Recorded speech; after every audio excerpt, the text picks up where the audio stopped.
అందరికీ నమస్కారం. ఐటీఆర్లో తప్పులా? ఇలా చేస్తే రివైజ్డ్ ఐటీఆర్ అవసరం లేదు. ఈ వీడియో నచ్చినట్లయితే లైక్ చేయండి, షేర్ చేయండి. మరిన్ని వీడియోల కొరకు మా ఛానల్ సబ్స్క్రైబ్ చేసుకోండి. ఆదాయ పన్ను రిటర్న్ దాఖలు ఐటీఆర్ ఫైలింగ్ చేసేటప్పుడు ఆచితూచి వ్యవహరించాలి. ఫామ్ 16, 26 AS, AIS వంటి వాటిని 1-2 సార్లు సరిచూసుకోవాలి. ఎంత జాగ్రత్తగా వ్యవహరించినా కొన్నిసార్లు పొరపాట్లు జరుగుతుంటాయి. ఇలా జరిగితే ఒకప్పుడు రివైజ్డ్ ఐటీఆర్ సమర్పించడం ఒక్కటే మార్గం. అయితే 2022-23 ఆర్థిక సంవత్సరం నుంచి కొత్తగా మరో వెసులుబాటు తీసుకొచ్చారు. అదే డిస్కార్డ్ ఆప్షన్. ఐటీఆర్లో తప్పులు గుర్తించిన వారు నిర్దేశిత గడువులోగా ఈ ఆప్షన్ను వినియోగించుకోవచ్చు. ఐటీఆర్లో పొరపాట్లను గుర్తించి సకాలంలో రిటర్ను దాఖలు చేయడానికి ఆదాయ పన్ను శాఖ తీసుకొచ్చిన సదుపాయమే డిస్కార్డ్ ఐటీఆర్. సింపుల్గా చెప్పాలంటే మీరు ఫైల్ చేసిన ఐటీఆర్ను డిలీట్ చేసి మళ్ళీ కొత్తగా ఐటీఆర్ ఫైల్ చేసుకోవచ్చు. అంటే డ్రాఫ్ట్లో పెట్టిన ఈమెయిల్ తరహా దీన్ని డిలీట్ చేసుకోవచ్చు అన్నమాట.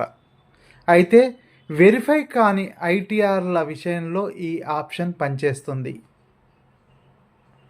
అంటే ఐటీఆర్ స్టేటస్ దగ్గర unverified or pending for verification అని ఉన్నప్పుడు మాత్రమే ఈ వెసులుబాటును ఉపయోగించుకోవడానికి వీలుంటుంది. ఎన్నిసార్లు అయినా డిలీట్ చేసి కొత్త ఐటీఆర్ ఫారాన్ని ఎంచుకొని రిటర్న్ దాఖలు చేయవచ్చు. ఈ ఫైలింగ్ పోర్టల్లో ఐటీ శాఖ పేర్కొంది. ఎలా చేయాలి? డిస్కార్డ్ ఐటీఆర్ ఆప్షన్ను వినియోగించుకోవాలంటే ఈ ఫైలింగ్ పోర్టల్లోకి లాగిన్ అవ్వాలి. అందులో ఈ వెరిఫై ఐటీఆర్ అనే ఆప్షన్లోకి వెళ్ళాలి. అక్కడ మీరు ఫైల్ చేసిన ఐటీఆర్ వివరాలు కనిపిస్తాయి.